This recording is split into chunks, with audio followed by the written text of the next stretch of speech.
every single living being on this planet is negatively impacted by what we do to animals. Because the environmental cost, even farmers suffer the consequences of a broken system, the climate change that comes from it, the pandemic risk that comes from it. Everyone is negatively impacted. And the flip side to that is that everyone benefits when we change that system. Even people that don't necessarily perceive it now, if we can get them to understand that there is a different way that is more beneficial, then I think that's more powerful than saying, you're a bad person for doing this, we want to stop you. We want to work with you to create something better.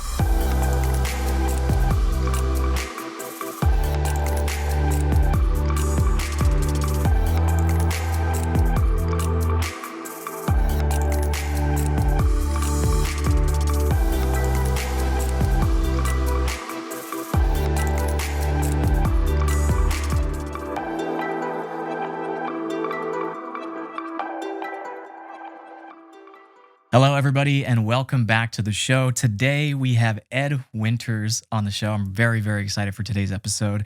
Ed Winters is a vegan educator, public speaker, and content creator, widely known for his viral debates, speeches, and video essays, which have accumulated over 200 million views.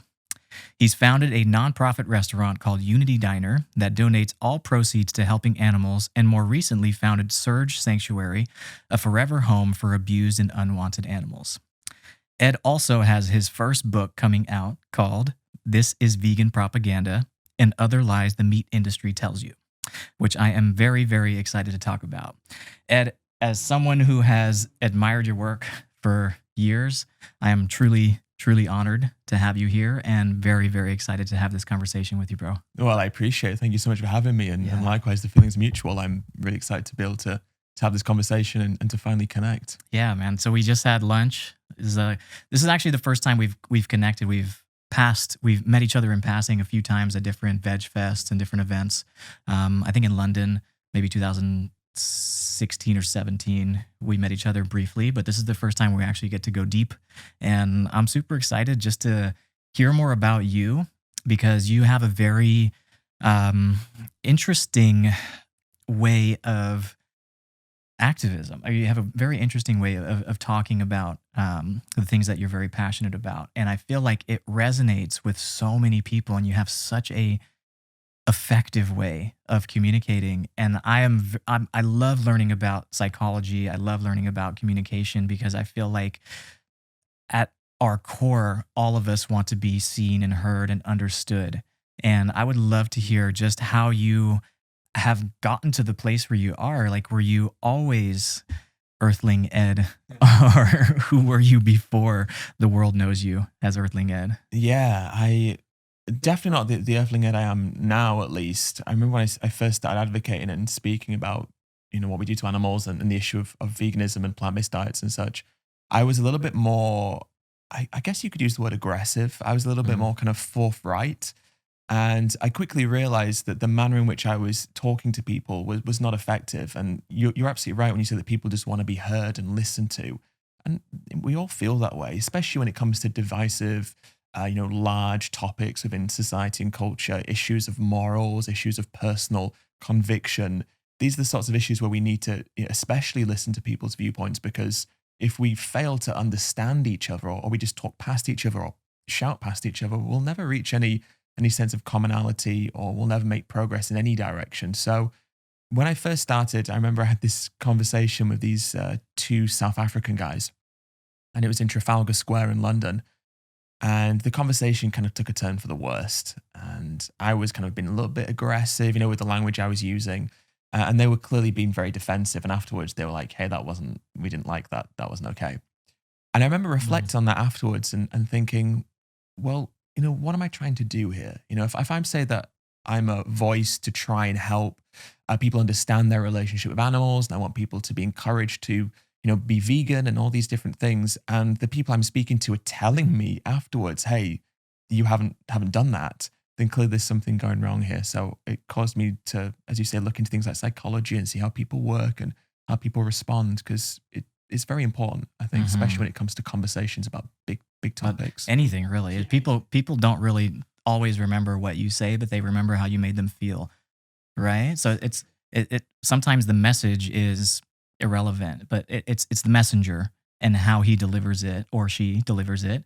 And that is what ultimately makes something effectively communicated, to where you aren't defensive and you have your guard down a little bit, or have enough reason or humility to listen to somebody else's opinion that may be different from yours. And I know we were speaking earlier that where I was raised in Mississippi, it isn't the most open-minded state. In California, it tends to be much more progressive, much more open-minded to other belief systems. And whenever I was growing up, I was constantly challenged with this belief system that I was raised in. So I was raised Hindu, and one of the core beliefs of Hinduism is ahimsa, which basically means to live a life of nonviolence through your thoughts, actions, and deeds.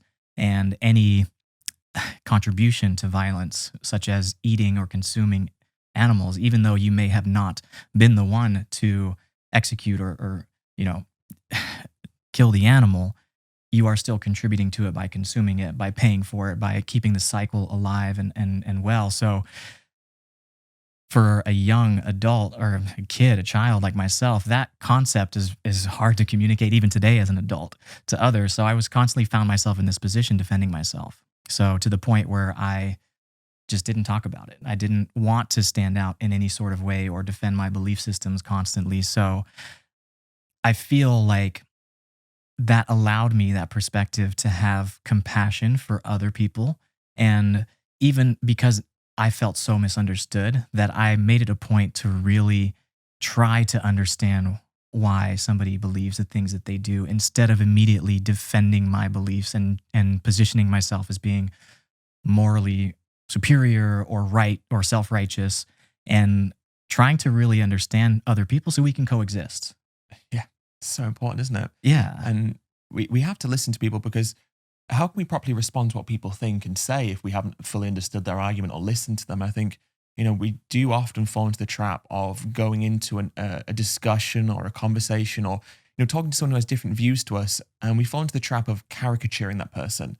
And I think that's another reason why, being someone who speaks about veganism, the way that I come across is almost even more important than it would be for a normal conversation, because people have all these ideas of what being a vegan means. Mhm. And if in their head, as it is for many people, being a vegan means being, militant, extreme, overly emotional, lacking rational thought, all of these things that people sometimes perceive vegans to be because of things they've maybe seen online. If I fulfill that stereotype, it gives them even less reason to want to engage with what I'm saying. But if I can hopefully have a conversation with someone and I don't, tick the boxes of being this overly emotional, militant, dogmatic, person, this ideologue that many people think vegans can be, I'm already kind of, I suppose, taking apart and disarming that person's, prejudices about being vegan. Mm. And if we can remove like the bad optics of veganism from those conversations, and then we can just talk about the actual issue. And that's where we as vegans, and those who advocate for plant-based living, that's where our strengths lie. Because when you look at these issues and you look at the harm that's caused personally, globally, to the animals as well through our diet choices and our lifestyle choices, I don't think anyone can deny the severity of what these choices can lead to. And I think when we can talk about those issues, listen to each other, and respectfully understand the viewpoints of others, not agree, but understand them, that's when we can reach effective dialogue and hopefully empower people to think about their own lifestyle choices differently. Mhm. And whether or not it aligns with who they are fundamentally at their core, and maybe unknowingly doing something that is contradictory to their fundamental beliefs, that maybe they don't recognize that it's conflicting in some way. So how do we have that conversation? Because a majority, maybe 50% of the people that follow me are interested in plant-based diets. I normally talk about veganism from a health and performance perspective. I feel like that naturally disarms a lot of the common arguments that people have online about veganism. And it creates an access point for people to try it for themselves and physically feel the difference once you eliminate animal products from your diet. But when you approach it from a ethical standpoint, it seems to get very tense very quickly. So how have you maybe refined your messaging or adapted the way that you speak to people whenever you're having these conversations, because I've seen your content, I've seen your videos. You will literally set up a table at different universities, and I don't remember the exact prompts, but it says something like veganism is an ethical obligation, prove me wrong. And you'll have these discussions that can become easily heated. How have you learned to handle those situations to where you diffuse them and find some type of commonality between those people? Definitely. I mean, it's a great question. And I think the first thing to establish is, I suppose, because we're framing, or when I have these conversations, I'm framing veganism and what we do to animals as being this moral, ethical issue. By implication, I'm saying that people that don't live in this way are doing something that's immoral. So I think the first thing is to understand how people can feel coming into that conversation. You know, if they feel instantly like there's these two sides, this side's moral, this side's immoral, and they've been placed on the immoral side by the virtue of the sign that I'm using, then obviously they're going to feel like they're having to defend their behaviors, defend their identity, defend the way they've always lived. And so when I start these conversations, I always try and just take a couple of minutes just to build up a little bit of rapport with people. Because when we have conversations about morality, one of the most important things that we can do is establish trust. You know, trust shows that we're not in this to kind of get a one-up situation. We're not trying to upload this video onto YouTube that's making this other person look silly, and we're trying to, like, you know, this person destroys this person. It's not about that. It's about having these, you know, adult, mature conversations. And so for the first couple of minutes, my camera operator will fiddle with the cameras, we'll check batteries, and I'll just ask these people, you know, where are they from? What do they study? Do they like their studies? What do they want to do? Not talk about veganism. And then we've built a little bit of trust. We know a little bit about each other. We know each other's names. And I think that instantly makes someone feel a lot more comfortable. So that's the first thing I like to do. And then I ask people questions. Again, with issues of morality, the last thing we want to hear is what the other person thinks. You know, we don't want to be lectured. Or you're a bad person, this is all the reasons you're a bad person. That doesn't help anyone. No one wants to be lectured about anything. So when it comes to these conversations, I want to understand how someone else feels. So by asking people questions, you know, well, how do you feel about animals? Do animals deserve moral consideration? Are you against animal suffering? What does that mean? Asking people these questions invites them firstly to speak, which means they're being listened to and heard, and they don't feel like their voice is being suppressed. And then secondly, it allows them to deeper understand their own values. With a lot of how we live and how we view different issues, a lot of these values that we have not come from any self-reflection. They've come from our parents, from our cultures, from our societies, from what's normalized around us, from what we see defended online, whatever it may be. And we've never really often have stopped to think, well, actually, how do I feel about this? And so asking someone a question or a series of questions makes someone have to stop and think, well, what is my response to that? And why do I think that? And so those kind of mechanisms of behavioral understanding, I think, are very powerful. And by asking someone questions, or asking, you know, a series of different questions, it also allows me to ask things that can be uncomfortable. You know, if someone says, well, you know, I have a pet dog, but I eat cows, I could say something like, well, that makes you a hypocrite. But if I say something like, do you think it's hypocritical that we love some animals but harm others? That's a much more palatable thing, because I'm asking someone a question. I'm not telling them that they are a hypocrite. I'm asking them to explore whether they think that's hypocritical. And to me, that's one of the most important things that we can do, is just ask questions, listen, reciprocate, and also give praise and validate people. People might say something, and to the vantage point that we have with what we know, that thing may seem really ignorant and silly. You know, someone might say, but don't I need to eat meat for protein? And obviously that's not true.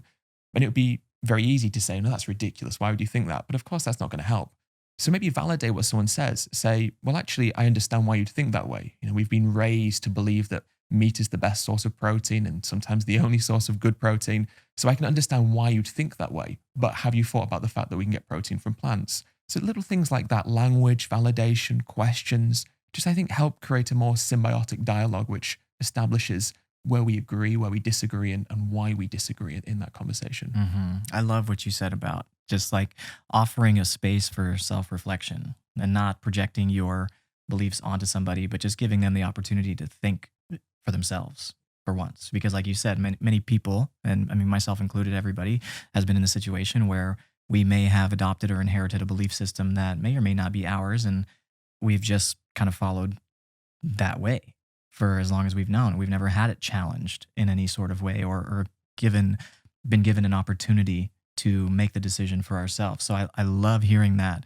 And what would you say, just to change gears a little bit, what would you say what was your space for self-reflection? How did you come to your stance on animal cruelty and making the decision to essentially commit your life to being an advocate for protecting animals and establishing new ways of thought around the way that we treat our fellow sentient beings that we share this planet with? Yeah.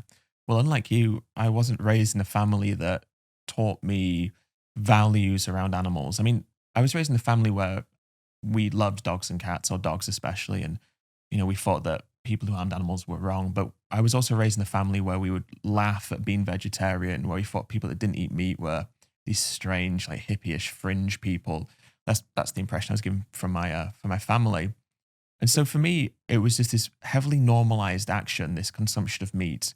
And, we would eat things like wild boar, squirrels, rabbits. We weren't necessarily the type of people that would just eat chickens and cows and pigs because that's what everyone ate. We would eat animals that a lot of people wouldn't eat. And, I used to make jokes about having steak that was so bloody that I could use the blood as a sauce, right, to mop up the potatoes. Really grim, dark things that make me cringe to think about now. But back then I would say with a smile on my face. So for me, these things, this consumption, this perception of farmed animals was very ingrained, very normalized. And it wasn't until I came to university that I was forced to kind of reconsider my values, mainly because I started making vegetarian friends. I'd never had vegetarian friends before. All of a sudden, some of my closest friends were vegetarian. And I was like, okay, I shouldn't really be so judgmental because these are nice people, nothing weird about them at all. And very noble in what they were doing, the way they described it, the way they spoke about it. I actually thought, well, yeah, I understand that, animal cruelty is terrible. But I never stopped and thought about my own behavior there. And then one day I came across this story. I was 20 years old, I think it was May 2014.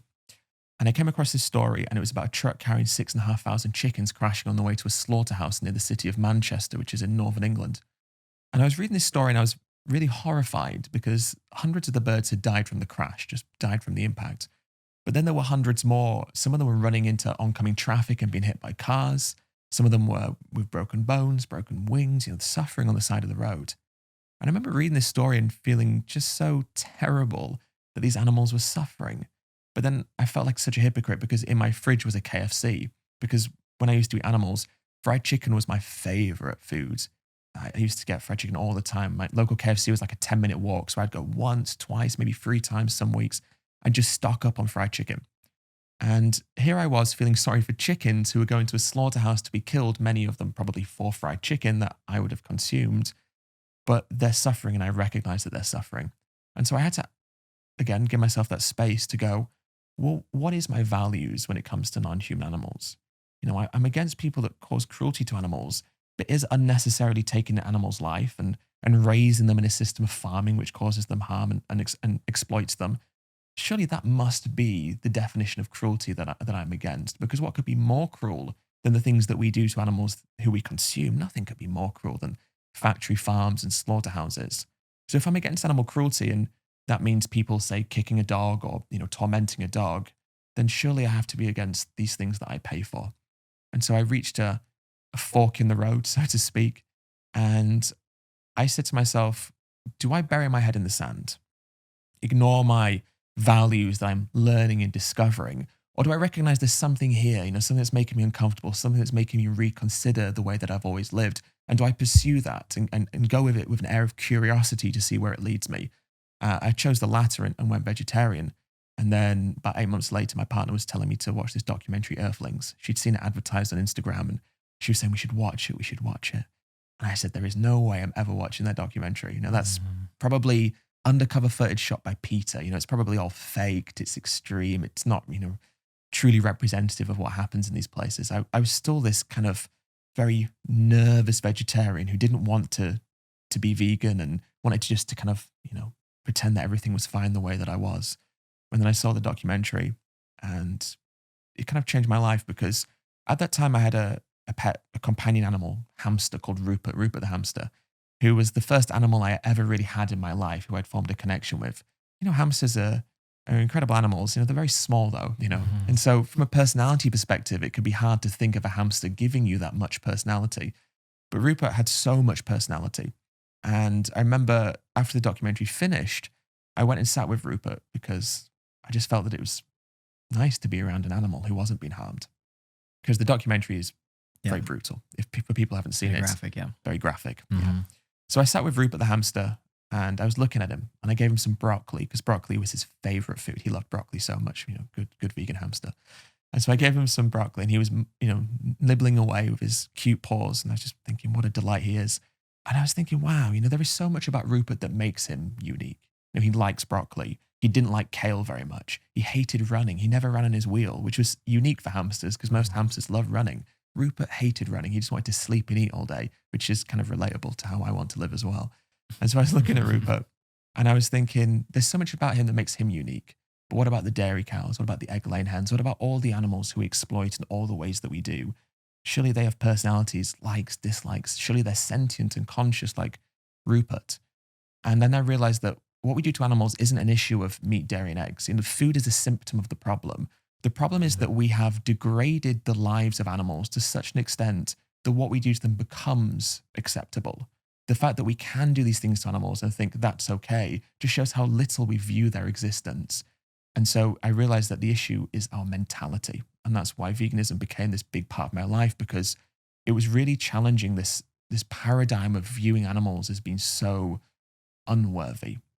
And I realized quickly that me being a vegan myself was great, but having people around me who were continuing to eat animals and who probably felt the same way that I did about animal cruelty and animal suffering, and who would probably reach the same conclusions that I did if given the chance, by being silent, I was still being complicit. And that's what spurred me to take that next step to go, I need to go a bit beyond this. I need to start talking about these issues. I need to give other people the space to think about it in the same way that I did. I love that. Thank you so much for sharing that. I feel like so many people that I've come in contact with online, and I'm sure you as well, have found themselves in that place if curiosity brews and you start exploring, going a little bit deeper into the rabbit hole of where your food may have been sourced from and the manner in which it was, created, essentially. And that oftentimes leaves people feeling many different emotions. People can feel angry that they've been tricked or lied to. People can feel guilty and shameful that they've been partaking in this system. People can feel conflicted because there's a sense of identity that's attached to what they eat in their culture. And people can feel just lost and helpless of what do I do with this information? How do I move forward? Because that is the next step of that situation is like, okay, what do I do now? So how can you, if you can, speak to anybody that may be listening to this podcast and has stumbled upon this particular episode because they may have seen another one of your pieces of content and they are in that position of like, what do I do next? It seems like such a big undertaking to change the way that I eat, to examine what I wear, to see what like the level of connection that like the animal agriculture industry has embedded themselves in so many different ways. How can you remove yourself from that without feeling like you're just going to continue to cause damage? Yeah. Well, I think it's important to first look at the big picture and look at the scope of the problem, to educate ourselves to see, how does this affect the environment, our personal health? How does this lead to infectious diseases, pandemics? How does this lead to animal cruelty? And I think it's important to have that big picture view of the issue because it gives us the sense of empowerment to know that our everyday choices have such a huge impact. We often live in a very disempowered world. And I guess what I mean by that is we look at life's biggest issues and as individuals, we feel very helpless to create change. We march and protest against wars and social justice problems. And yet it feels like often nothing changes and often it doesn't. But what happens when we buy meat, dairy, and eggs every single day is we are actively. What happens when we buy meat and dairy? But what happens when we buy meat, dairy, and eggs every day is we actively support an industry that is driven by our consumer demands. And so actually part of being vegan is to empower ourselves to know that actually, yes, as individuals, we can make a huge change. So I think viewing yourself as a vessel for creating a better world is really important. And then as well as viewing the big picture, you need to look at the smaller picture and simplify it, because the problem with like big picture stuff is it can then feel very overwhelming, can't it? You know, you feel almost suffocated by the enormity of the issue. So then I think just to simplify it, if we say to ourselves, look, I'm making this change, it's going to be a lifelong change, and I have to make this change for all of these big reasons, psychologically, that's kind of terrifying, isn't it? It's super daunting. So I think that the best way to get past that is just to simplify that down and say, I'm going to have my next meal as a vegan meal. The meal after that, a vegan meal. Today, I'm going to be vegan. The next day, I'm going to be vegan. And just simplify it down meal by meal, day by day, because it's making it a lot more palatable to yourself. When I first went vegan, I even said to myself, one day I'm going to have a cheeseburger again, like a McDonald's cheeseburger, a non-vegan one. I'd convinced myself that was going to be something I did one day, because having that almost illusion of something in the future made what I was doing in the present more accessible, more palatable. And then eventually it got to the point a few weeks in, whenever it was, where I said, I don't ever want that cheeseburger again. But I got to that point through just taking it very simply. We're not reinventing the wheel here. Just find out food that you already like, make simple swaps, find a meal plan online, one of yours perhaps, find something that makes those things easier, more accessible, because the simpler we can make something, the more we'll be able to probably succeed at following that.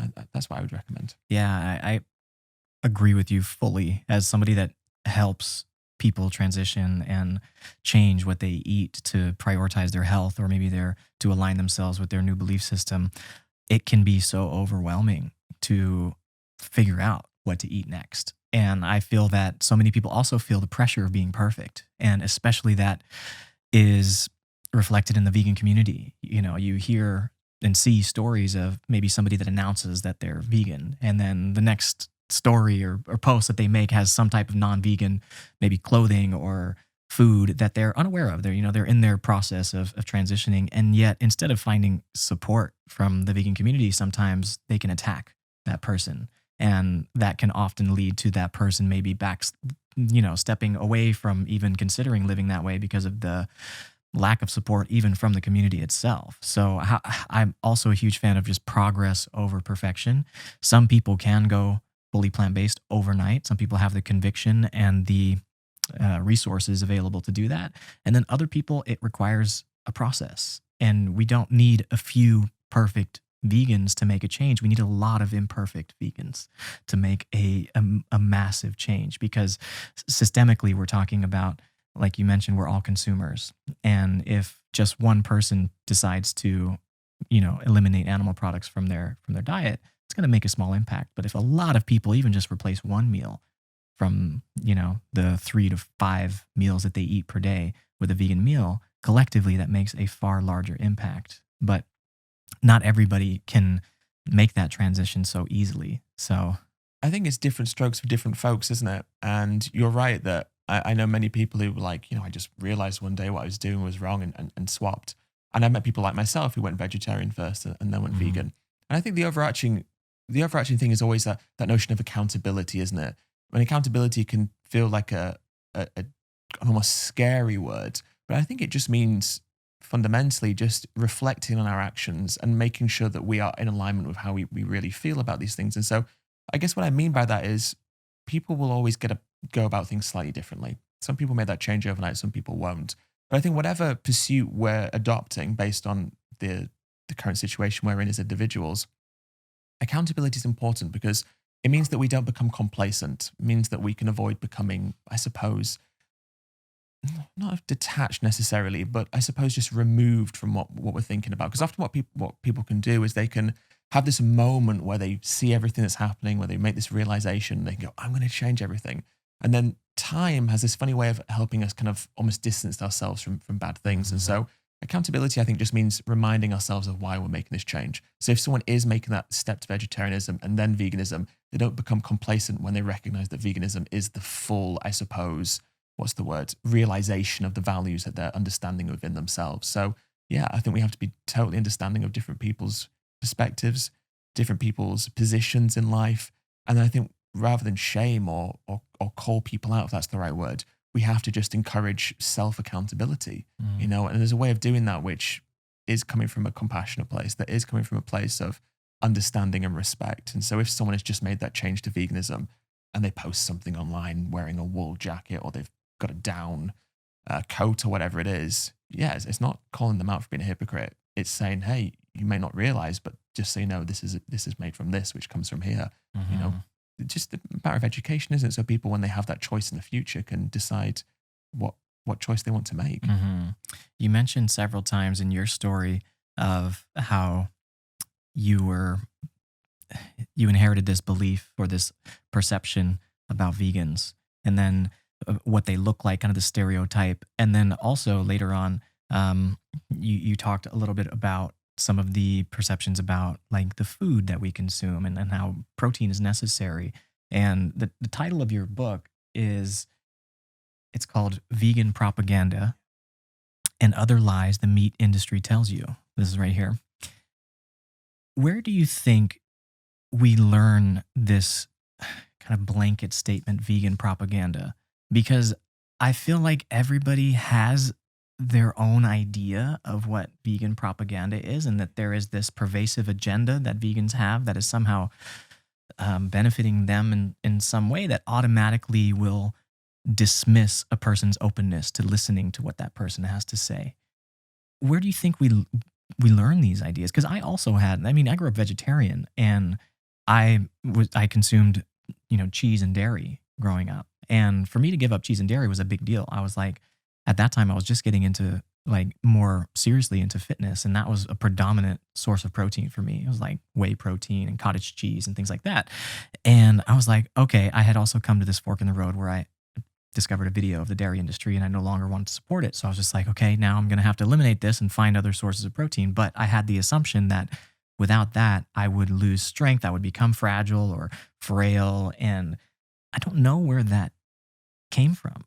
And that I was already even vegetarian, and I had a big head start with my belief system. So where do you think that other people have this dismissive idea about what vegan propaganda is? I think there's multiple reasons for that. I think firstly, and most broadly, I think that we as vegans can, we have to be hyper aware of what we're saying. And I think it's always a tricky road when we try and portray veganism as being this kind of all-encompassing thing that kind of like makes everything so much better. With health, it happens a lot. With the environment, it happens where we kind of portray veganism as being this one thing that's going to solve bullet. Yeah, exactly. And that's really dangerous. And I think, firstly, because it's not true, but secondly, because it disregards all the good that it does do, which is substantial and huge. And we shouldn't invalidate that by trying to portray it as being something more than it is, because we don't need to do that. But I think sometimes we can be our own worst enemies in that sense by promoting things that maybe we've not researched thoroughly enough. And I've been guilty of that in the past for sure. So I think it is a matter of us being hyper aware of how we're portraying the information. But secondly, and I think more importantly to the everyday perception of this notion of vegan propaganda, it comes down to, I think, media. I think it comes down to people's desire to not want to change. I think we're looking for any reason to not make these decisions because we find comfort in the status quo. We find comfort in our routine. It's some of the main reasons why people might find it hard to pick up exercising or meditation or mindfulness or whatever it is because our brain finds comfort in just things being the same. So I think people have a natural inclination to want to disregard something, and saying vegan propaganda is a great way of saying that this is something I don't want to engage with, regardless of the objective veracity of this information. I also think it comes down to our history, the way that we've evolved, the way that we live. And, humans, when we're born very underdeveloped compared to many mammals. Many mammals can walk and feed themselves very quickly, whereas we can't. We're wholly reliant and dependent on our caregivers when we're born. And part of that's due to the human anatomy and the hips of female humans and such. So there's a reason why that happens. But that, I suppose, lack of independence when we're young creates this almost malleability of our brain that's quite unique, in the sense of we're absorbing so much information at a very young age, and we're having to compute this information. And what we're told from a very young age is what solidifies our values and beliefs. And so, back in the day when we lived in smaller tribes and communities, and our caregivers around us were telling us things like, don't eat this berry, don't touch the fire because it'll hurt you, avoid this animal because they want to hurt you. These kind of things were very important. We took them on face value because they're essential to our survival. And so when we're children and we're being told things that are very important, intermixed with things like eating animals is normal, you need meat for protein, you need calcium from cow's milk, iron from animal products. When we hear this from a very young age and we see this being normalized by our parents, it just becomes something we perceive to be gospel, to be true, because why would we question the veracity and the truthfulness of that statement? In fact, when I was young, I was like 12 years old, I think. I was in an English literature class and we were studying a book, and in the book was a vegetarian character. And I don't remember the reason why, but my teacher said, "What do you think about being vegetarian? Or what do you think about this concept?" And I put my hand up in the air and my teacher was like, "Yes, Edward." And I said, "All vegetarians are pale, weak, and skinny," which coming from me was super ironic, right? Especially at that time, this lanky like guy just hitting puberty or whatever. But I didn't see the irony in that. But I didn't stop to think about whether it's true. I just said what I had been told to say. And I think that's part of the problem, is all of a sudden now, and this notion of veganism is still really a very new concept, from like a mainstream perspective. All of a sudden, this group of people who kind of been a bit fringe for a couple of decades, maybe a few decades, who've often been quite extremist and militant and did things activist-wise back in the 80s that maybe got a bad reputation. All of a sudden, they're kind of having this second wave, this re-emergence in the early 2010s, whenever it started kicking off. And they're telling us all of these things that are contradicting everything we've ever come to know about how to be healthy, about what's good for the planet, about what these animals have been forced to endure. And they're contradicting so much of what we've been taught, so much of what our parents told us, what media tells us. There's an air of scrutiny and skepticism to that. And I can understand why that is. And so this notion of propaganda comes along because it says this is something that contradicts the mainstream. And therefore, we want to kind of tarnish this as being propaganda so we can be comfortable in the way that we've lived and continue to live as individuals, but as societies. And I think all those things come together. But, when we see stories of, vegans dying on the climb to Everest, for example, or, sometimes these stories about, teenage girls are going vegan because they're trying to mask their orthorexia and their anorexia. And there's these media stories that are very sensationalist and spread around the globe because they tell people what they want to hear. And when we keep hearing the same information over and over again, it plays into something called the illusory truth effect, which is basically the idea that the more we hear something, the more we believe it, irrespective of whether or not it's true. So if we keep hearing veganism's this, it's unhealthy for you, broken bones, all these things, what we do to animals is moral, we have high standards, we would never allow animal abuse, raising animals is good for the environment, we want grass-fed cows on land because it's beneficial. The more we hear this, the more we accept it as being true. So the problem that we have as vegans is we're going up against this huge beast which has been perpetuating this information for decades.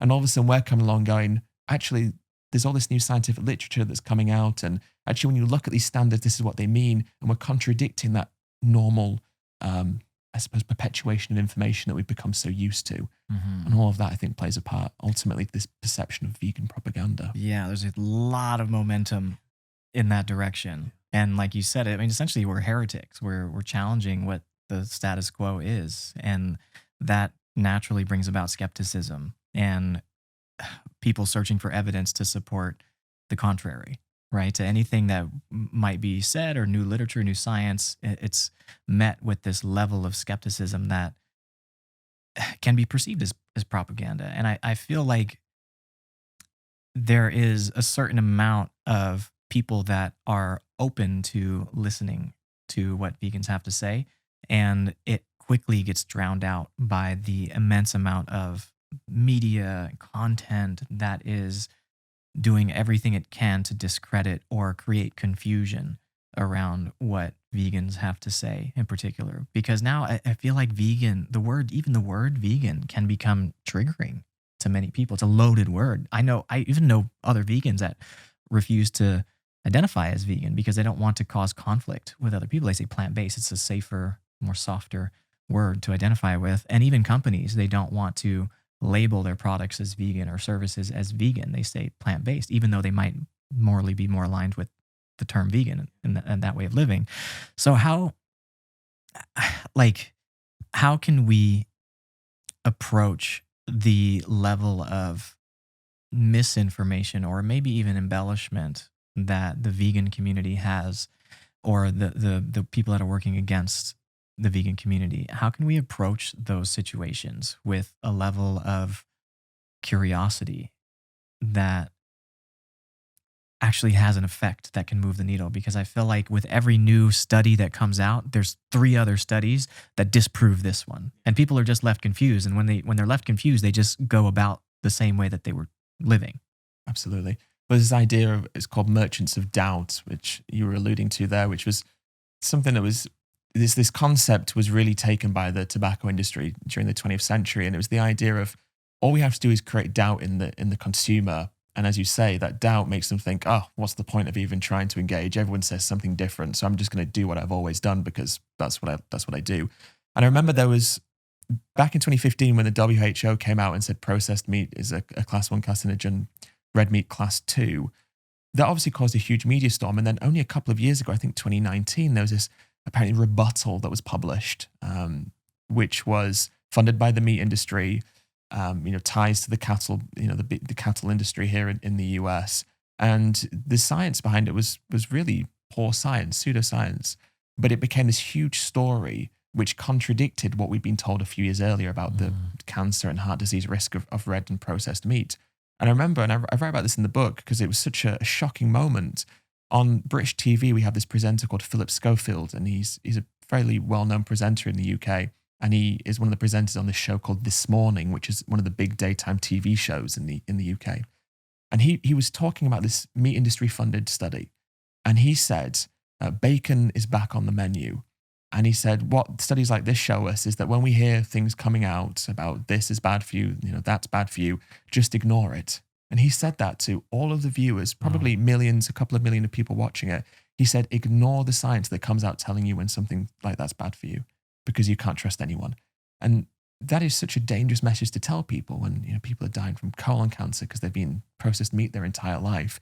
And this figure they looked up on TV is telling them, ignore all the science that comes out saying bacon's bad for you because I've got this meat industry funded piece of research here.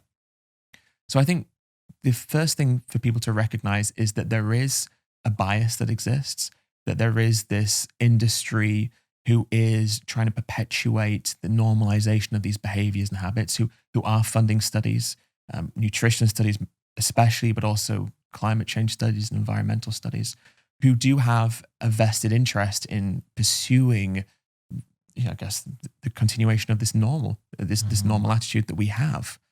So that's the first thing to recognize. And I also think we should encourage people to be skeptical of what we're saying as messengers.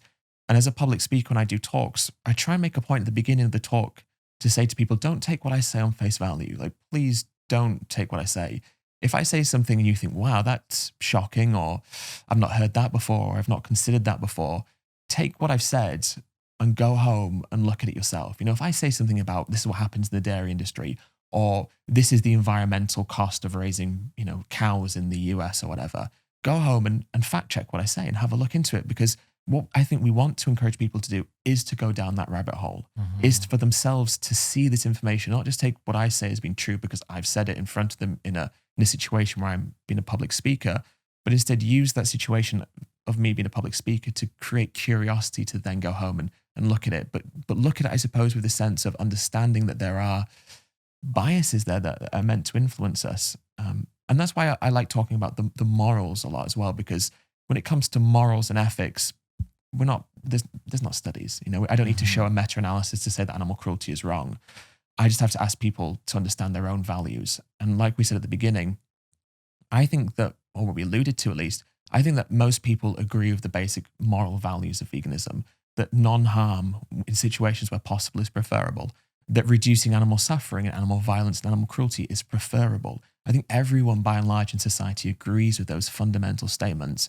And the morality behind veganism is just carrying that view that we already have to the furthest we can take it when it comes to our diet. To say, if I'm against suffering and cruelty and unnecessary harm, then seeking to avoid those products which cause those problems is preferable. And so that's why I often like talking about ethics as well, personally because it's what led me to this, but also because I think it allows people to cut through that difficulty of looking through studies or trying to find out who's right and wrong and just going, well, what do I think based on my values? And to me, that's a very persuasive driver for people. You alluded to this just now, and I actually wanted to ask you this question before when I was thinking about what could we talk about, and how do you approach, or how do we also accept that there are some people, you said majority earlier, that probably agree with the moral values of veganism. There's also going to be a certain amount of people that just morally don't see an issue with it. And not out of ignorance, they have the awareness of what happens and the dairy industry, the animal agriculture industry, and the way these animals are treated, the way they're executed, all of it, and still don't see an issue with it. How do you approach those people? Do you feel like they're just confused, or how would you communicate with somebody in that situation if you were met with a person that had that genuine viewpoint? It's hard to always discern whether it is genuine or not, because I have met many people that will, I think, take that position of being uncaring. You know what? That doesn't bother me. I don't care about it. I have to think that maybe, and this isn't necessarily true for everyone, I'm sure there are exceptions to this, but I have to think people say that because it's a defense mechanism. You know, if someone's in a conversation, they say, well, I just don't care about animals, you know, do what you like to them. I think it's a way of saying, you can't beat me, you know, don't even try. It's almost a defense. And I think that happens with a lot of people, but not all of them. I think there probably are some people who genuinely say, I don't care, I'm a human, I'm superior, I can do what I like with animals. And scarily enough, there are people that live by that ethos as well.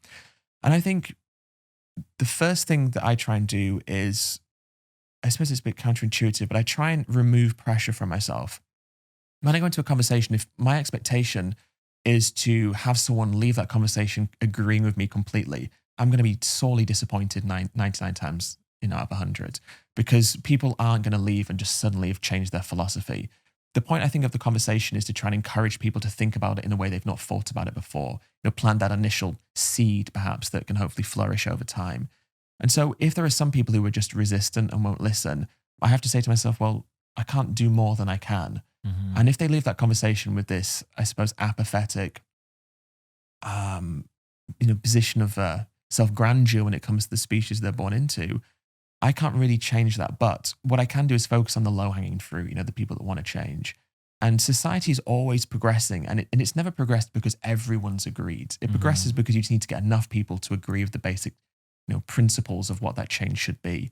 And whilst there are some people in the world who will be apathetic towards animals, who won't, towards the suffering of animals, who won't bat an eyelid about what happens to them, who just don't care at all, the majority of people do. And that fills me with a lot of confidence, because that's how we can destabilize these industries of animal exploitation. It's just by getting everyone who does care and who does think, well, actually, if I can live a life that reduces suffering, I should. As soon as we recognize that, and then those people go, oh, okay, well, that means veganism when it comes to food choices, then it's about empowering people to make those changes. And then over time, the system will change around people who are a little bit more apathetic. Maybe that's cynical for me to try and create that change around these people. But ultimately, I think that's what will cause the biggest amount of shift, is just people who already care. And thankfully, most of the people I speak to do care and don't necessarily agree with me, and maybe don't leave the conversation in full agreement with what I'm saying, but will accept that there are issues, and the issue of what we do to animals is one of those issues that should be addressed. And hopefully that will lead them to that decision further down the line. Yeah, I agree with you. I think that a majority of people do care. Fingers crossed, right? Yeah. I mean, that's what I'd like. I'm optimistic as well. So I would like to think that way too. And I think that there's also a certain level of, what's the word? Like greenwashing or humane washing that justifies their behaviors or their choices around food, and particularly like things like grass-fed, organic, free range, all of these terms that in people's mind gives them the perception that they're wild, happy animals that are treated with such care and reverence.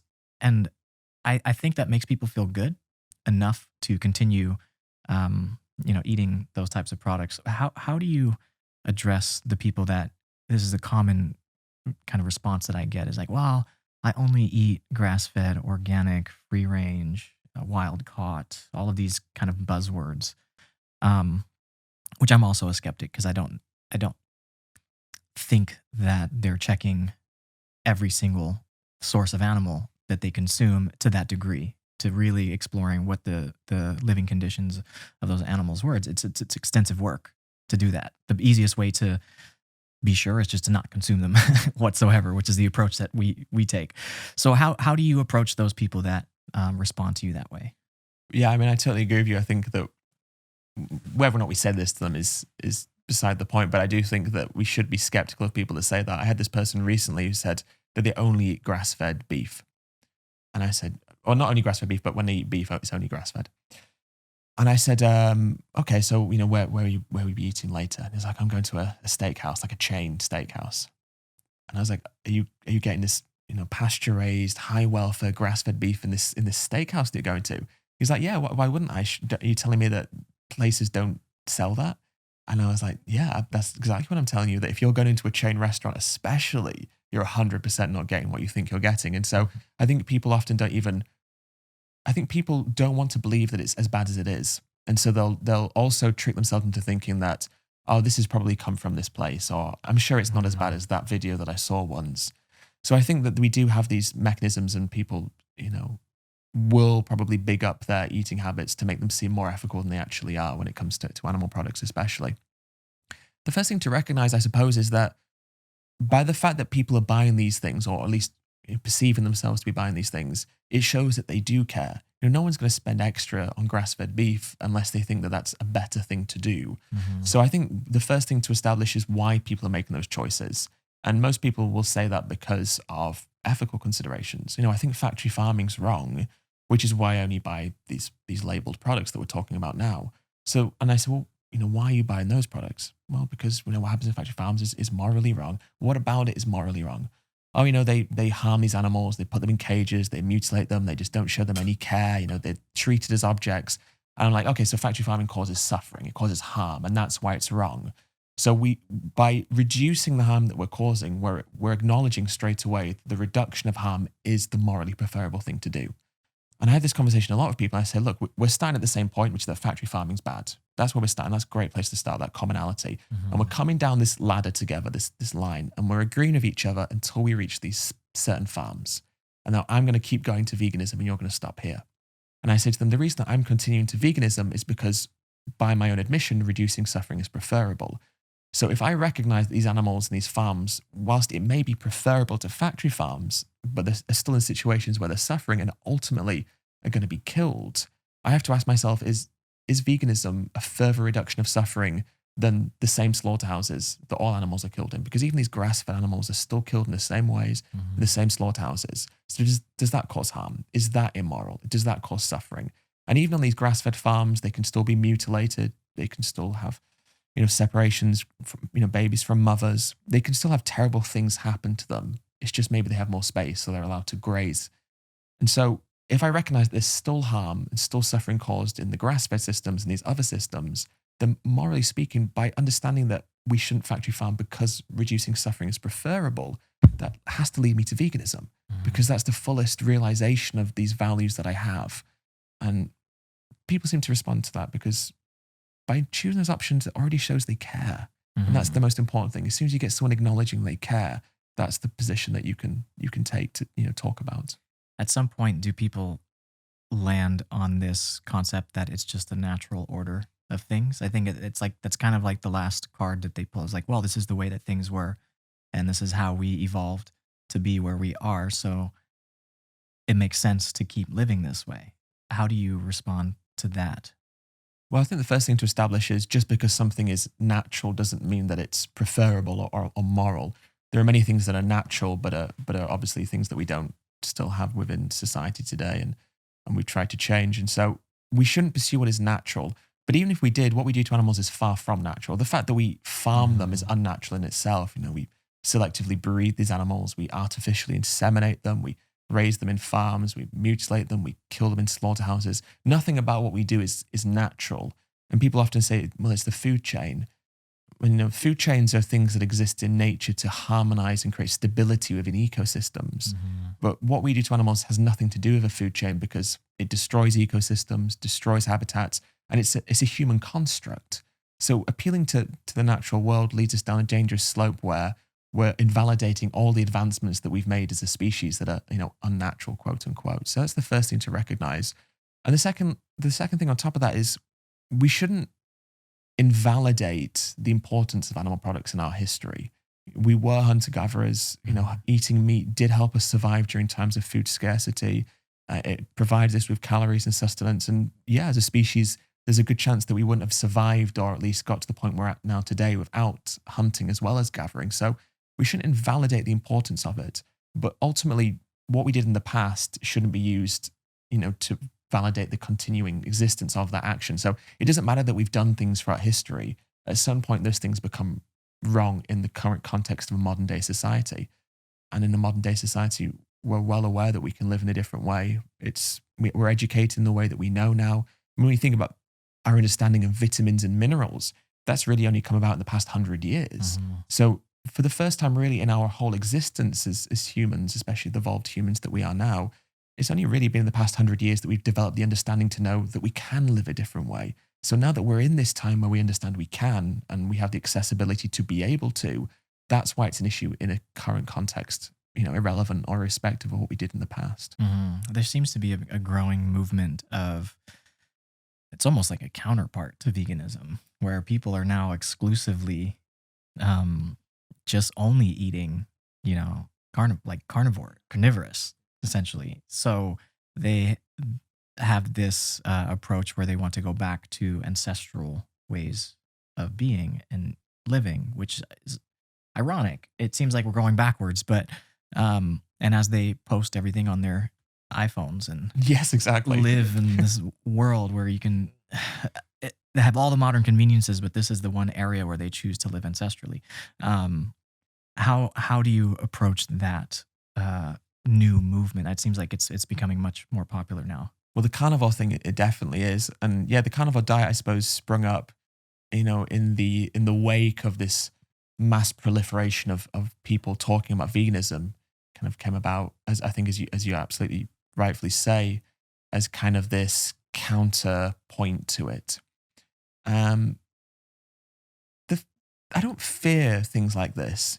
When you look at different diets, you look at different lifestyles, I don't fear it because ultimately I think people are intelligent, mature, rational enough to formulate opinions based on, a broader understanding of these issues. And I think most people are aware that eating just red meat, it isn't good for you. It's not healthy, and it doesn't help anyone. And I think we can all, broadly speaking, we can have a bit of common sense around it, hopefully. But of course, there are going to be some people who view themselves as being more fringe, who wear it as an identity. They're doing something different. And I think a lot of vegans at the beginning, some of them who are now ex-vegans, funnily enough, I think a lot of people were brought to veganism because it was this counter movement. It was existing outside of the mainstream.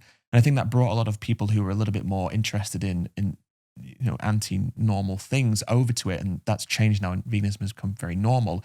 And a lot of these people that are more into that kind of doing something a little bit different have shifted towards maybe things like carnivorism instead. And so I think that when you look at the abundance of information that there is, I think it's very hard for someone to take the position that veganism is wholly bad and the opposite, the direct opposite, is what we should pursue, because kind of the concept of being a carnivore kind of came out of nowhere, and there isn't the studies to back it up. There aren't the extensive meta-analyses, the review studies. There aren't decades of cohort analyses to go through. Veganism and the nutrition behind veganism isn't anything really new. Our understanding of it is becoming more developed, but a lot of these studies are old studies and looking at cohorts that have been around for a long time. And our understanding of these issues is stemming from a lot of things that we already knew about diet and lifestyle. And so it's not that radically new, but when something like being a carnivore comes along that has no backing to it, there's no evidence to support it, and it's just been run by people who I think are taking it as an anti-vegan stance. I think to the average person looking in, they're going to see it for what it is. And the average person looking in at veganism, now so more than ever, is looking at it with a sense of, I guess, it being an admirable thing. And there was a study done, just a poll, and it was done recently, just ahead of Veganuary that's about to start January 1st, 2022. And it was saying that in the UK, over 1/3 of people think that plant-based diets are an admirable thing, a good thing. And that's a remarkable thing to hear, that maybe these people aren't vegan themselves, but they look at it as a positive thing. I don't think many people look at eating only red meat and view it as a positive thing. And I think that's only going to become more obvious as time goes by. Yeah, we'll see.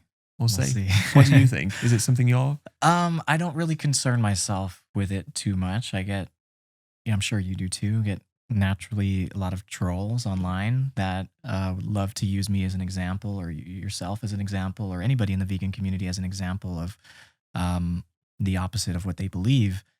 And I don't know. I just don't waste my time talking about it. I think I agree with you. I just look at it as something that's going to come and go, and there will be fanatics of that lifestyle, and that's not going to change. But fundamentally, I think that as a society, we are trending towards the more plant centric approach with all these new developments with cell based meats and meat alternatives that are a result as of innovation, essentially, to a problem that is looming. And ultimately, if we don't find a solution, then we're going to find ourselves in deeper water with our environment, with the climate, with the amount of deforestation that the rainforest is experiencing in every day to create space for model crops to feed animal agriculture that requires the locals' water supply. All of these things that are severely destroying our planet have to be addressed at some point. And the answer isn't going to be to consume more meat. It's going to have to find some type of alternative solution that's innovative. And I think naturally that's the way that we're going. So that's my stance on it. And I think just the way things are going, can't really argue that, right? I did want to ask, with your book, we can talk about that for a minute. What in your research, I'm sure that you have a lot. I mean, you clearly quote a lot of studies and literature around the benefits of plant-based eating. I'm sure you talk about the effects of climate change based off of our food choices.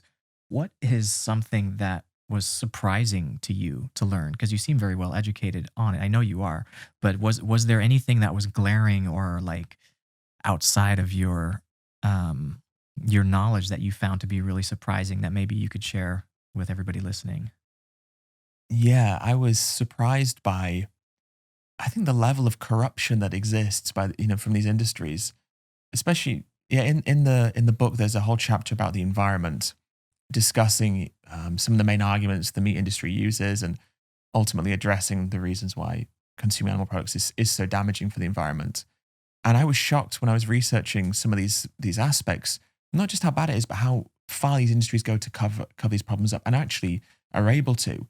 For example, in the US, I think it was in Oklahoma, there was a lawsuit brought against Tyson because Tyson, the big meat giant, were polluting the waterways, and people's drinking water was being polluted from waste from slaughterhouses, and really bad. And so a lawsuit was brought against them.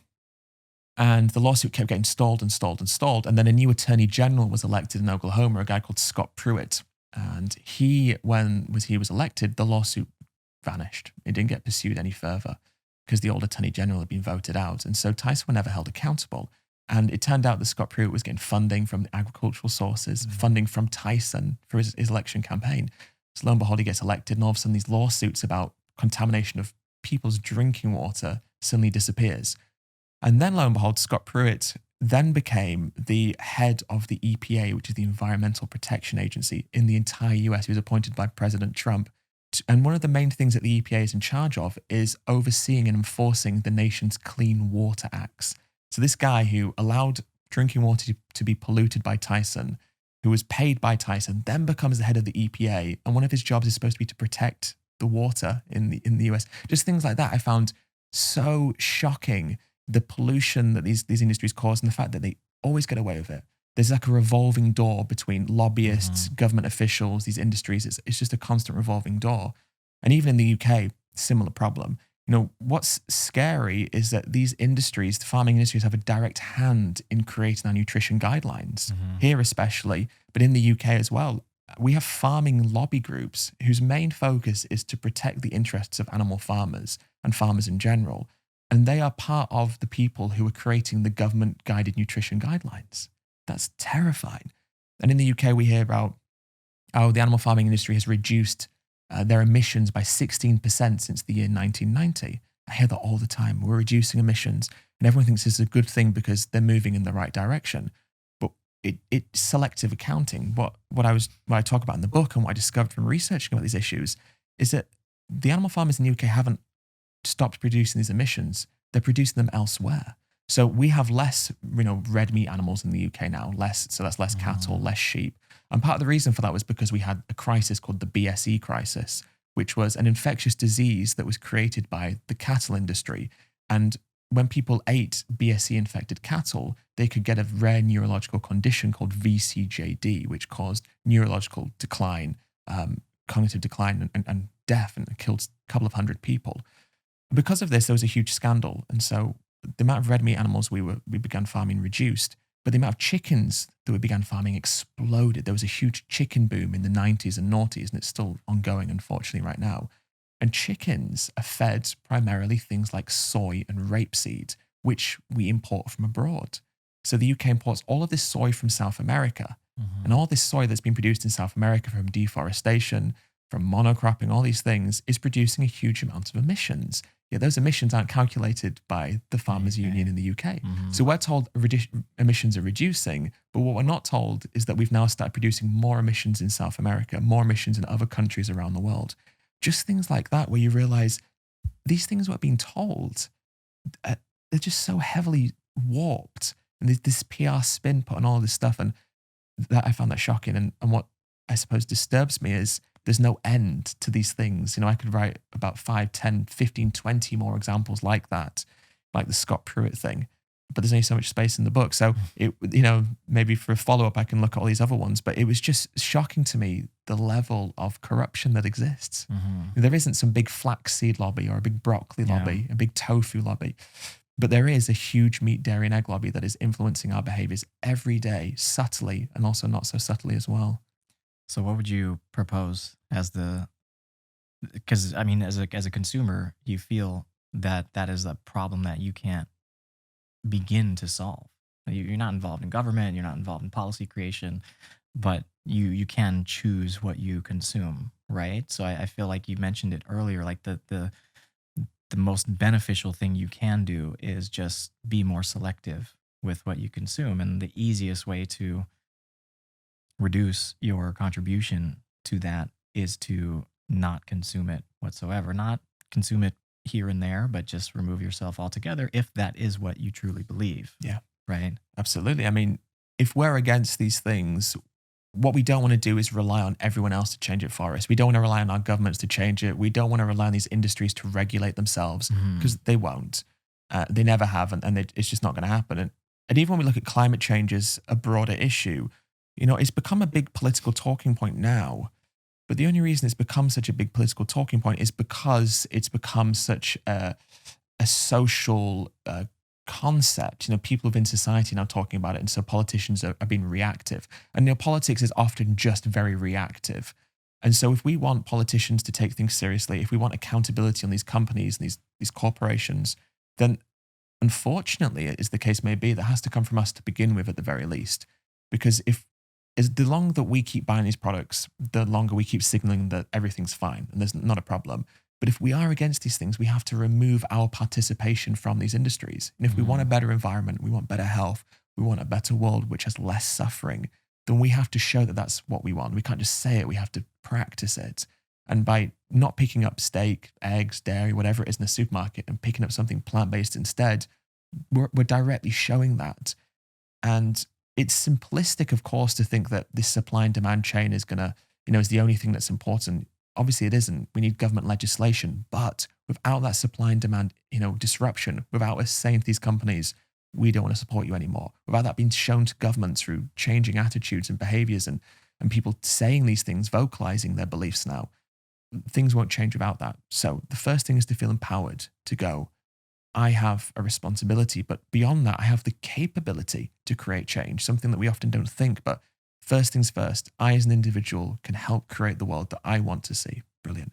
And then you have to recognize that it's not just you on your own, that there are millions of people around the world who are already doing this, and millions more who will continue to join and do this in the very near future. And it'll grow exponentially, hopefully. So we're not just individuals, we're individuals within a movement, because every movement that's ever existed has been formed of individuals. People on their own going, this is something that I want to oppose or something I want to speak out in support of. So every movement is formed of individuals, and we can be one individual in this movement about creating a fairer agricultural system, and feeling empowered to know that every choice that we make will lead to that disruption, and that disruption of these industries and their profits and their supply chains will lead to a change in government policy over time, hopefully, that will create system change, which is what we ultimately want to see, but it stems from us and the choices that we make every day.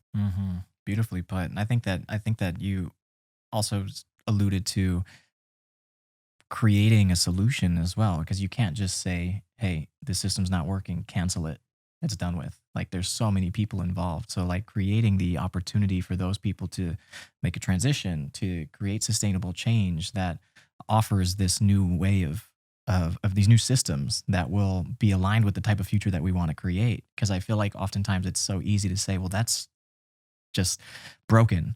Like, let's abandon it. But there's so many people involved. Like, at the end of the day, like, these farmers are people too. They're trying to make a living. They've been generationally farming for decades and generations now. So how can we provide them with some type of alternative business or business model or approach to create more sustainable, maybe plant-based products or some? I don't have the solution. I'm not pretending that I do, but I'm just saying that, like, it's important to remember that too, that these are people on the other side of this. Absolutely. And I do think it's important to mention this, that when I speak badly of the farming industry, I'm referring to the corporations. I'm referring to the people who are not the everyday farmers. You know, a lot of farmers do things that I'm obviously against. Well, every farmer does something I'm against, every animal farmer. But I don't think that makes them bad people. And that's a really important thing to recognize, that good people can do bad things.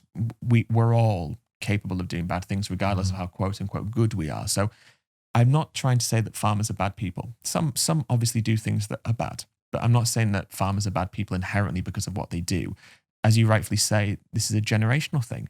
Farmers live in communities where it's all they've ever known. Their friends are farmers. Their parents were farmers. Their grandparents were farmers. Their great-grandparents maybe were farmers. And so it's everything they've ever known. Farmers will go to colleges and they'll study agricultural science, and then they'll go into the farming community. So they go from farming to studying about farming back to farming again. So it's their whole identity. It's all they've ever known. And for them to stop and reflect on that and think, am I doing something wrong or bad or immoral, is not realistic and would be a heavy burden for a farmer to place on them. And so in the book, I make this point that I'm not against farmers. I'm against what farmers do currently, but there are changes that can be implemented. And so the afterword of the book is talking about what I perceive these changes to be. Now, the first thing to look at is what we call subsidies. Now, tax subsidies are basically taxpayers' money that's given to the government, and the government then uses a portion of this taxpayers' money to then subsidize different industries, whether it's fossil fuels, whether it's medicine, whether it's agriculture, and it drives down the production costs and makes it more accessible and more commercially viable. And subsidies for agriculture came out of the Second World War. So after the Second World War had finished and we had food scarcity and food rationing, governments set up these subsidies to fund farmers to be able to scale up their production to increase food security within individual nations. And so it came from a very good thought process that we want to make sure that people don't have to worry about food anymore. And that was very effective, too effective potentially. But what we have now is a system where these subsidies are given to agriculture, and it's creating a huge consequence. Now, in the UK, apparently 90%, this comes from the UK government's figures, 90% of the annual profits of grazing farmers, so cattle farmers, sheep farmers, 90% of their profits comes from the taxpayer. Wow. Which is astonishing. And what that shows is that by and large, these industries are not economically viable. Fruit farmers, on the other hand, only 10% of their profits comes from the taxpayer. So 90% comes from the selling the goods and from the industry itself. So there's a huge economic problem that already exists. And in essence, our taxpayers' funds is being used to subsidize animal farming, to make it profitable. And then on top of that, we're also having to pay for the environmental cleanup costs. Because when Tyson pollute the waterways, the taxpayer's paying for that to be cleaned up. We're paying for the healthcare costs. When people go into hospital because they've got colon cancer, we're paying for that through our taxpayers' money. So this whole system is being propped up by us, and we're also paying for the consequences of what that system is causing as well. So there's a huge problem there. So I think there's two things primarily that we need to change. The first thing we need to do is encourage animal farmers who can transition to plant-based farming. That's a great thing that many farmers could do and be very beneficial. And we can help them by funding that through these subsidy systems. The second thing that we can do is help farmers rewild their lands. Now, what we don't want is every animal farm to become a plant farm. That would be detrimental. We don't need to produce that much food. It doesn't make sense. So what we also need is for land to be rewilded. And what that fundamentally means is the land is turned back to nature. So it means reforesting. So replanting trees, creating woods, forests. It means creating wildflower meadows for pollinators or long grass pastures, swamps, peatlands, whatever it may be. These natural areas that we've destroyed to create agricultural land, we need to return them back to the way that they once were. And that helps for a couple of reasons. Firstly, it improves biodiversity, more pollinators, more wild animals, more plant species. Secondly, it helps the environment by drawing down carbon. Forests, woodlands, long grass meadows, they all sequester carbon, which is really important. So it brings carbon down from the atmosphere. But it also provides jobs. And the reason it provides jobs is rather than subsidizing these farmers to farm animals, we subsidize them to be kind of publicly funded land managers. So we give subsidies to these farmers in the same way that we do now, but those subsidies are given to these farmers to encourage them to rewild their landscapes. So basically, they're paid to look after the land, which is what farmers should be doing anyway. And there is actually precedent for this exact thing happening. So Costa Rica during the 20th century was one of the fastest deforesting countries. They had 75% rainforests. It went down to like 33% or something. And what the Costa Rican government did is they stepped in and they removed cattle subsidies and they created a subsidy that encouraged these landowners to reforest their lands. And as a consequence of that, Costa Rica became the first Latin American country to reverse deforestation. So now they're about 60% forest lands again. So not what they once were, but significantly better than what they'd become. And that was achieved through this exact concept of paying farmers to rewild their lands. And I think that's a really important thing that we can do. And on top of that, that creates agrotourism, so agroforestry, where you can produce food within these forest systems, within these rewilded systems, but it also creates ecotourism as well. So there are multiple ways of doing that. Those are two really important things that we can do. And then create jobs, in food innovation. Oatly are building a factory in Utah that provides jobs. Beyond Meat, working with pea protein producers, that provides jobs. Lab-grown meat, funding that provides jobs, but also vertical farming as well. And this is another thing that I think is really important as we look towards the future. When we talk about the issues of animal farming, it doesn't mean that plant farming is perfect. No one's saying that the way that we grow plants right now is ideal. It's not. There are issues there. It's better, but it's not perfect. So veganism isn't just about saying eating plants over animals. It's about saying creating a better system. And part of that means changing how we farm plants. So reducing reliance of fertilizers, monocropping, those kinds of things. And one of the ways that we can do that is producing things called vertical farms, which are basically indoor units which can be powered by renewable energy that create artificial systems. And it means that you can produce 10 to 20 times more food in 1 acre of vertical farm compared to 1 acre of traditional soil-based farming. Reduce water, reduce fertilizers, of course, no crop deaths involved. All of these things that we consider to be problems right now, we can also fix in the future by revolutionizing how we produce plants. And farmers can be a part of that revolution as well. Hopefully we can try and bring as many people along with us. Are there organizations now that are lobbying for that? There are some organizations, there's a couple here in the US for a change in the subsidy policy, but it is very slow because these industries are so powerful and there's not enough appetite for change from the people yet. We're not signaling enough yet that we want these changes. So again, more people who go vegan, the more likely government officials are to listen to us and say, okay, these people are asking for this. And then it becomes part of the political dialogue. In the same way that the Green New Deal is this big political talking point, on both sides, of course. Hopefully we can remove the division of this conversation, but also make a political talking point out of this, make it something that wins or loses votes. And I think that's where we need to get to. Wow. I just got educated like crazy. Thank you so much for that. Welcome. I feel like that was just a masterclass on how we can create a serious change for the future, because I didn't know that. And I've been advocating for plant-based eating, but I never really dove too deep into the farming industry and understanding that. I knew that there are changes that need to happen, but like I said, I didn't have any kind of understanding of what those changes could be to create those new innovative solutions. So I got something in my eye. So anyway, thank you for that. Cause that's, I feel like if that's a taste of what's in the book, then I'm incredibly excited to read more and to learn about that, because I feel like now I have the platform to talk about those things too and create more, like you said, of a conversation to educate people, because it's so easy to say, oh, it's a broken system. What are we going to do to fix it? I don't know. You know? So I think that having more of these conversations on forums like this will allow more people to get curious and explore that, and maybe even develop new, more innovative solutions. That's what we need, isn't it? Yeah, that's exactly what we need. Vegans do get criticized because you say, well, we go, oh, this is terrible. And people go, okay, well, what's the alternative? What about animal farmers? And what we've had historically is this kind of division, vegans versus farmers, vegans versus animal farmers. And it's a nice media talking point, and it's worked well. to generate, clicks and stuff.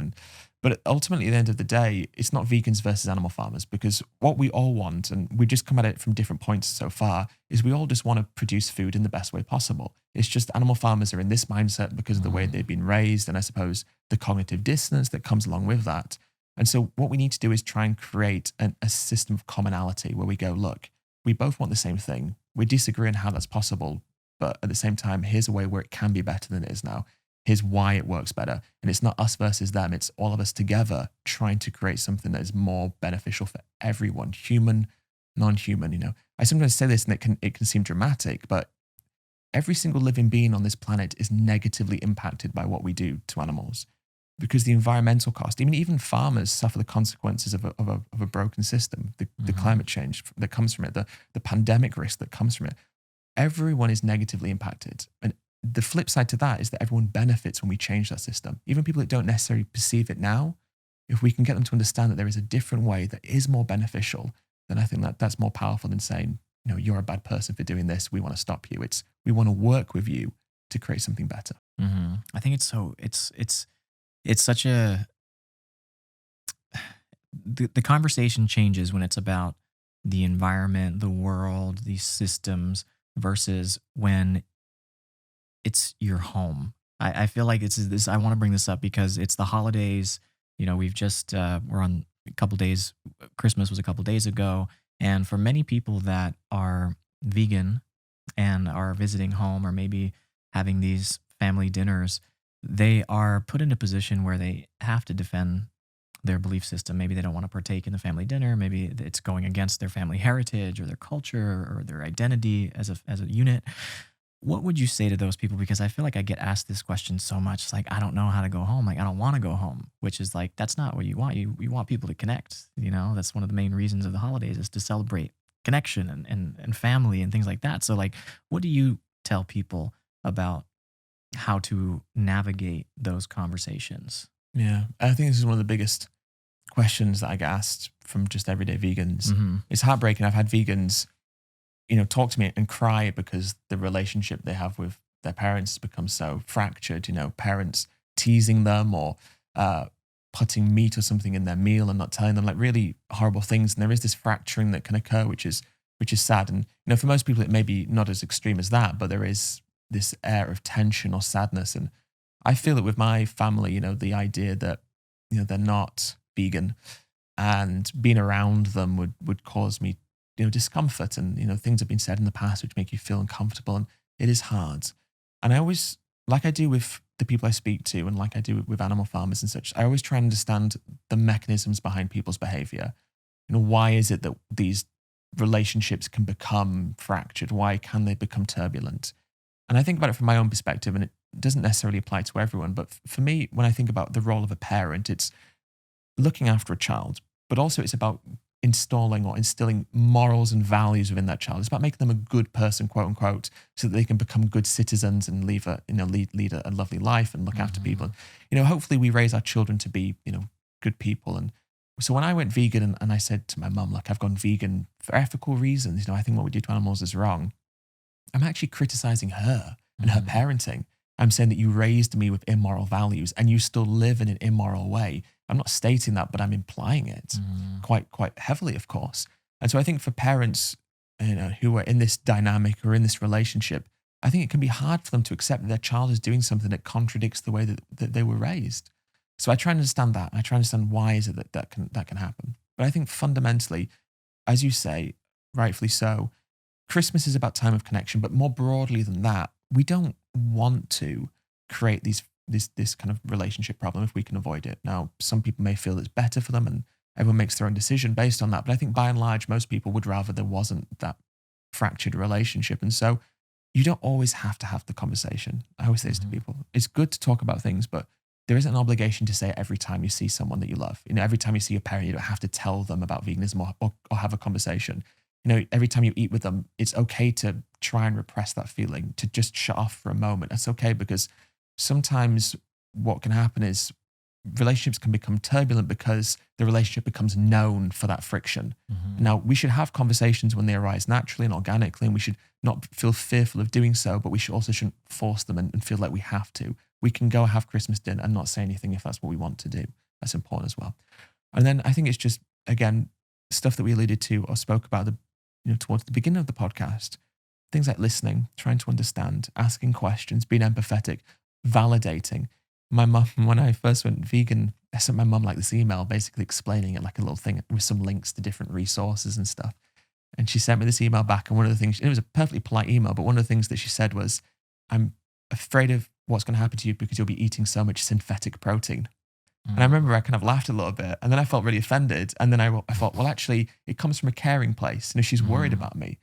So often I think what happens with our parents is they can maybe not communicate effectively what they're trying to say, but if they're saying about protein or calcium, or they just don't think it's healthy, that comes from a place of worry. It comes from a place of love, if anything. So trying to understand why family members do what they do. And then, I guess little by little over time, maybe we can work through people's preconceptions, and by us living vegan and being healthy and taking care of ourselves, it slowly disarms our parents and the arguments they were using. And importantly, education is key. I think that most people will say the same things. They'll have the same argument against veganism as the next person. Some people maybe have something really left field and just completely bonkers, and that does happen. But by and large, most people have the same arguments. So I think just being a bit prepared, I'm going home for Christmas, going home for Easter, whatever it might be. And this is probably going to come up. So I'm just going to take the time to research a few of the talking points I should make. How do I respond to this? How do I respond to that?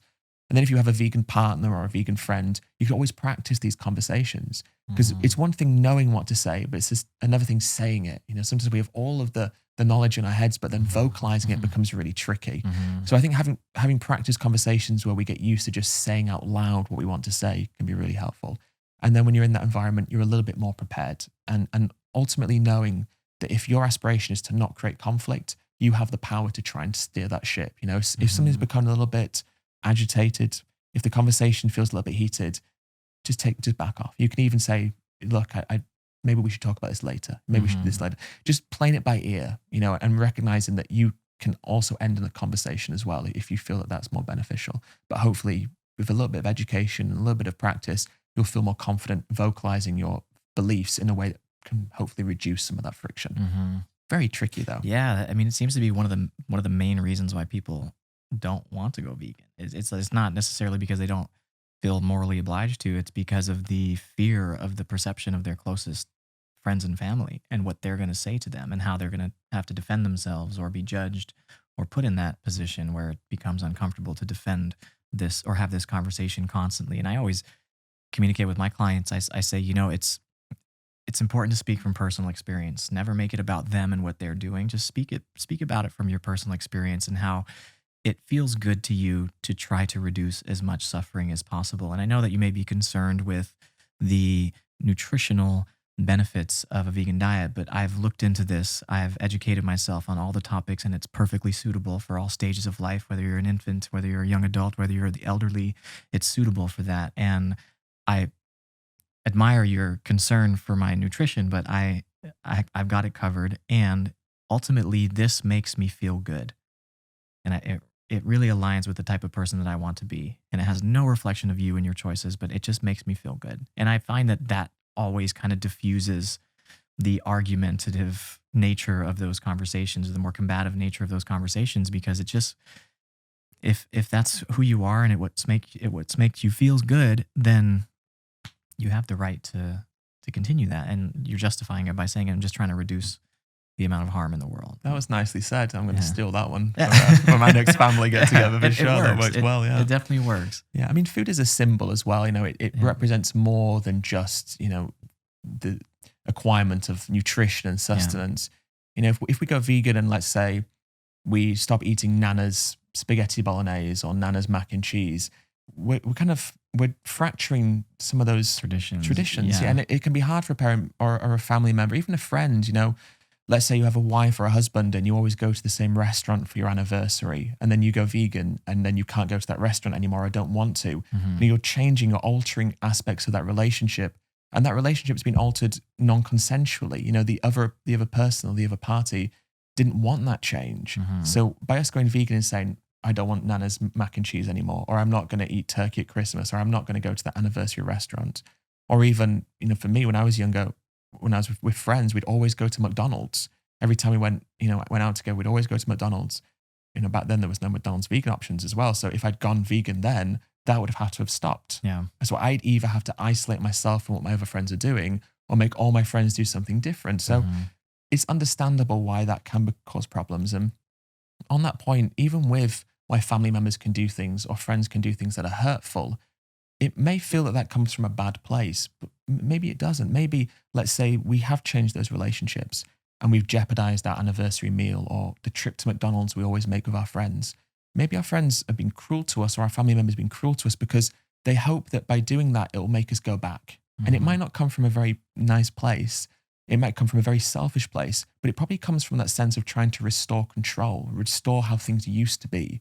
So if I can be a bit cruel here, maybe say something a bit nasty here, because maybe that'll stop them from being vegan. And then we can go to McDonald's again. We can go to that restaurant for our anniversary meal. And so it's not coming from an evil place. It's just coming from a fragile place, a sense of insecurity and a loss of identity these people have. And again, just trying to understand behavior can make what happens a lot more palatable rather than going, my mum said this, my best friend said this, I don't want to see them, I don't like them, going, why did they say this? And is there something that's more of a reflection on them than it is of me? Wow.